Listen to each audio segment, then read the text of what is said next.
Hi guys. Terima kasih untuk Muka Buku Biru sebab support Nat and follow selama 10k follower, dan terima kasih so much yang follow journey Nat dari awal sampai akhir. Belum akhir lagi. So this is 2026. Target Nat adalah besar, nak clearkan segala debt dengan orang. First thing first, kita amanah dengan orang lagi penting lah. Untuk kita tak nak ada sangkut-sangkut dekat rezeki. So kita nak settlekan debt dengan manusia, so which is dengan orang. Dengan bank pun manusia, tapi bank ada riba apa semua lah. So yang tu kita boleh slowly ikut progress dia. So doakan Nat untuk 170,000 loan dengan orang, iaitu ramai yang sangat-sangat baik yang support Nat saat Nat jatuh dalam masa 6 tahun ni.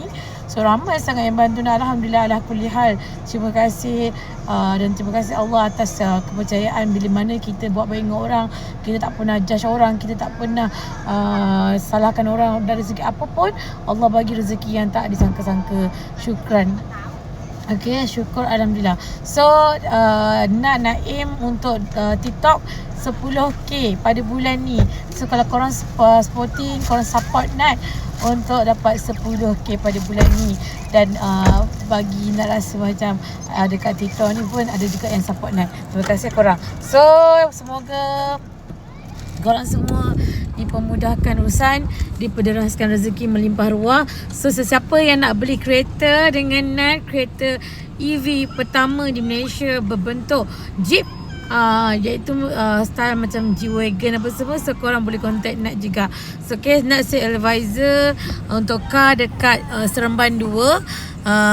Tapi Nat boleh proceed dekat seluruh Malaysia by online, sebab zaman now semua zaman online. So siapa yang nak beli dengan Nat, nak support Nat, nak beli kereta EV dengan Nat, so insyaAllah kita nak akan bagi servis yang terbaik, iaitu daripada A to Z, loan apa semua settle. Okay, so dan jujur dalam setiap apa yang nak buat, supaya rezeki yang nak dapat, nak bagi anak makan ni adalah rezeki yang halal, lagi berkah, dan rezeki yang bukan daripada riba ke, atau rezeki daripada orang marah ke, daripada rezeki orang yang orang cakap mengenai orang ke, tak nak benda tu semua. So korang tak akan menyesal beli dengan Nat.